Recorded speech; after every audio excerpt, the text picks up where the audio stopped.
और फिर भारतीय गुब्बारे से हवा निकल गई।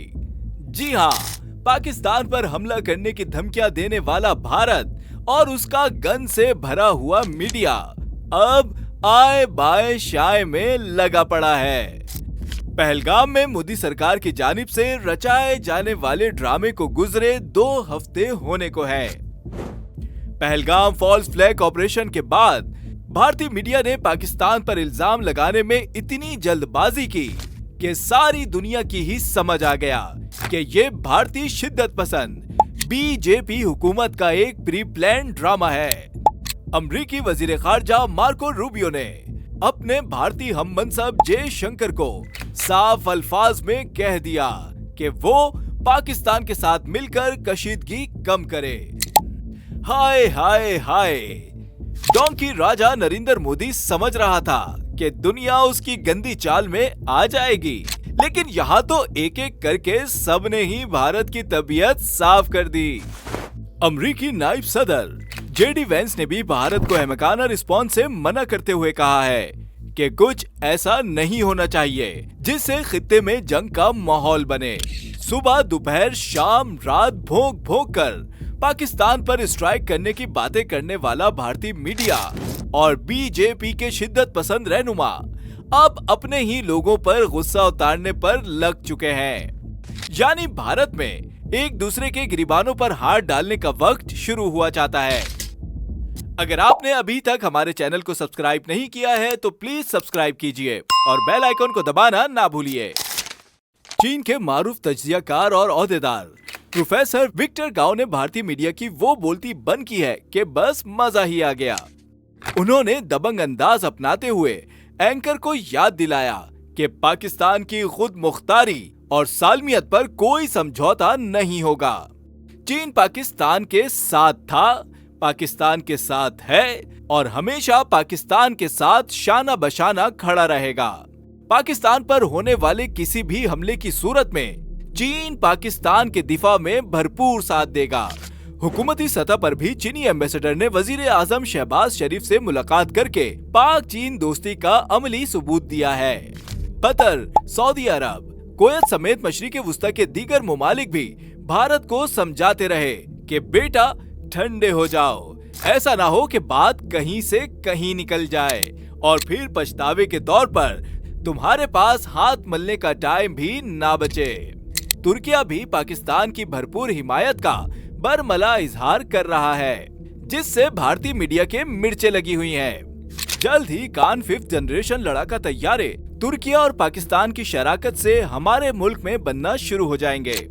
यानी पाक फिजाइया के पास 5th जनरेशन लड़ाका तैयारों का दूसरा ऑप्शन भी आ गया। चीन ने पहले ही J-35 फाइटर जेट्स पाकिस्तान को दस्तयाब कर दिए हैं। यकीनन भारतीय फौज ये सब जानते हुए 100 बार सोचती होगी कि बीजेपी के सियासतदान हमें किस मुसीबत में फंसवाने की कोशिशें कर रहे हैं। अजरबैजान की मोहब्बतों का जिक्र ना करना भी नाइंसाफी होगी। भाई वो भी ब्रादर मुल्क के सपोर्ट में आगे आगे हैं। 100 बातों की एक बात, सिफारती सतह पर भारत तन्हा हो चुका है। पाकिस्तान का सच पर मबनी बयानिया दुनिया की समझ भी आ चुका है और वो भारतीय जंगी जुनून को पहचान भी चुके हैं। वफाकी वजीर इत्तलात अता तारड़ ने रात गए प्रेस कॉन्फ्रेंस करके भारत के छक्के छुड़ा दिए हैं। उनके बैनुल अक़वामी मीडिया को दिए गए अहम और संजीदा बयानात को दुनिया भर में सराहा जा रहा है। वजीर दिफा ख्वाजा आसिफ हो, बिलावल भुट्टो जरदारी हो या हमारे मीडिया से ताल्लुक रखने वाले सहाफी और तज्जियाकार, सब ने हर महाज पर भारत को चारों शाने चित कर दिया है। Army chief general Syed Asim Munir का टैंक पर खड़े होकर भारत को ये क्लियर मैसेज था कि किसी जारिहत के नतीजे में हिंदुस्तान को पाकिस्तानी फौज की तरफ से तेज, पुरअज़्म और मुंह तोड़ जवाब मिलेगा। सदके जाएं अपने सिपा सालार के, जिनके नाम से ही दुश्मन भारतीय हुकूमत बौखलाहट का शिकार रहती है और भारतीय मीडिया तिल मिलाता रहता है। जबकि बैनुल अक़वामी मीडिया भी सवाल उठाए जा रहे हैं कि भारत पाकिस्तान के खिलाफ कोई ठोस सबूत पेश करे।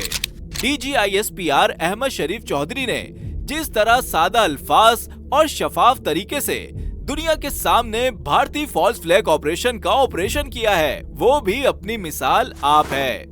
इन्हीं क्लियर स्ट्रेटेजीज की बदौलत भारत की जनता हुकूमत से सवाल करना शुरू हो चुकी है। वहाँ भी मोदी सरकार के ड्रामे आवाम की समझ आना शुरू हो चुके हैं। तो दोस्तों, 2019 में पुलवामा से शुरू होने वाला मोदी सरकार का ड्रामा 2025 में पहलगाम पर आकर इख्तिताम पजीर होता दिखाई देता है। दरअसल मोदी के तो लेने के देने पड़ गए हैं। वोट और ताकत के हुसूल की खातिर बीजेपी की शिद्दत पसंद मार्केटिंग स्ट्रेटेजी का पाकिस्तान के हाथों फेल हो जाना मोदी सरकार के लिए एक बड़ा धचका है। पाकिस्तानी हुकूमत और अफवाज की जानिब से जिस तरह से सारी सिचुएशन को हैंडल किया गया है, वो गेम चेंजर साबित हुआ है। दुनिया में पाकिस्तान का नैरेटिव बरतरी हासिल कर चुका है, जिसके लिए हम खुदा ताला के शुक्रगुजार हैं और दुआ को हैं कि पाकिस्तान की अमन की कोशिशों को हमेशा कामयाबी नसीब हो। आमीन। अगर आपको हमारी वीडियो पसंद आई तो प्लीज लाइक, शेयर और कमेंट करना ना भूलें।